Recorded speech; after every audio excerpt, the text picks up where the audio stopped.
Bonjour et bienvenue sur les vitamines du royaume pour cette capsule entre 2 et 5, plutôt proche des 5 que des 2 minutes, sur un thème qui entre ou qui n'entre pas dans le royaume des cieux. On va commencer par qui n'entre pas, puis demain matin, il y aura qui entrera dans le royaume des cieux. Pour ça, je ne vais pas prendre toute la Bible ici, je vais prendre un seul verset dans Apocalypse chapitre 21, verset 27. Hein?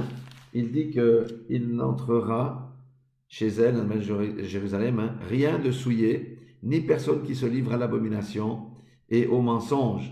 Amen. Il n'entrera que ceux qui sont écrits dans le livre de l'agneau. Amen. Donc voilà déjà qui n'entrera pas dans le royaume des cieux. On peut dire qu'il y a trois types de personnes.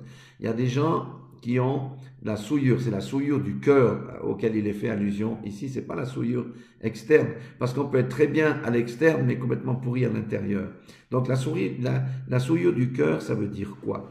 Ça veut dire ceux qui ont une vie charnelle, centrée sur eux-mêmes. Ce sont les amoureux du monde, les amoureux des choses du monde, qui se laissent aller à la convoitise du monde et recherchent les plaisirs du monde. Là-dedans, il y a aussi, bien entendu, la recherche de l'argent, la recherche des premières places, la recherche de la gloire au travers du positionnement social, de la réussite dans les affaires et toutes ces choses. Donc, ici, c'est un cœur qui est centré sur le monde, centré sur soi-même. Amen. Et c'est ça, un cœur souillé.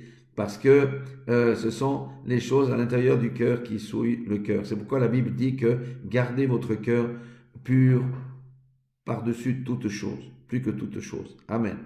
Deuxième catégorie de personnes qui n'entrera pas, ce sont ceux qui commettent les actes, des abominations. Les abominations, c'est quoi? Ce sont des choses que Dieu déteste. En général, ce sont les péchés de la chair. Mais il y a aussi les scandales, ceux qui amènent des scandales, qui commettent des atrocités, des meurtres, des choses comme ça. Ceux qui vivent en dehors d'une saine morale, dans la débauche, dans l'adultère, dans les relations contre nature, mais ce sont aussi les promoteurs de querelles et de divisions, les critiqueurs, les médisants, les péchés de la bouche, hein, ceux qui jugent autrui, ceux qui jugent autrui, les critiques, etc. Ils n'entreront pas. Et il y a bien sûr encore d'autres péchés de la chair que sont l'amour de l'alcool, la gloutonnerie, oui, les excès de la chair dans ce sens-là, aussi ceux qui ont des passions qui sont hors de contrôle, qui sont prêts à tout pour assouvir leurs passions, ainsi que les blasphémateurs. Ça, ce sont les abominables par les actes. Et bien, les abominables qui commettent des abominations n'entreront pas dans le royaume des cieux. Et il y a aussi une troisième catégorie qu'on a vue, ceux qui aiment et qui pratiquent le mensonge, ce sont les menteurs. Le père du mensonge, c'est qui? C'est le diable, bien entendu. Ça veut dire tous ceux qui disent des mensonges ou des demi-vérités pour tromper les autres, pour séduire les autres, pour obtenir quelque chose des autres. Les mensonges est très souvent associé aussi à la manipulation. Ce sont des choses qui typifient le diable.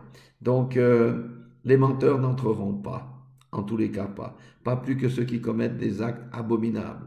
Ce sont les actes de la chair que Dieu déteste et pas plus que ceux qui ont le cœur souillé par les choses impures et toutes ces choses que j'ai nommées tout à l'heure ou que la Bible nomme. Vous pouvez trouver ça dans Galates 5, 19, etc. On ne va pas faire un grand cours sur la Bible. Donc la Bible nous dit de manière claire et le conseil, c'est pour chacun de s'examiner aujourd'hui pour voir qu'est-ce qu'il y a encore dans son cœur, si mon cœur est pur, si mon cœur est droit, si je marche dans la justice ou dans la fraude ou toutes ces choses-là. C'est le point 1. 2, c'est de se poser des questions sur les actes que je pose aujourd'hui. Est-ce que ce sont des actes conformes à la parole ou qui sont abominables aux yeux de Dieu? Et 3, est-ce que j'aime et je pratique le mensonge? Et si j'ai des choses encore comme ça dans ma vie, c'est simple, j'ai une porte de sortie, je me repens, je crie à Dieu, je tourne mes talons et je vis autrement. C'est tout. Voilà, soyez tous bénis dans le nom puissant de Jésus-Christ. Puis rappelez-vous que le Seigneur a dit qu'il faut être radical. Si ton œil est une occasion de chute, arrache-le. Si ta main est une occasion de chute, coupe-la au même titre que le pied. Soyons radical ou radicaux, si on met ça au pluriel, par rapport au péché. Soyez tous bénis dans le nom puissant de Jésus-Christ.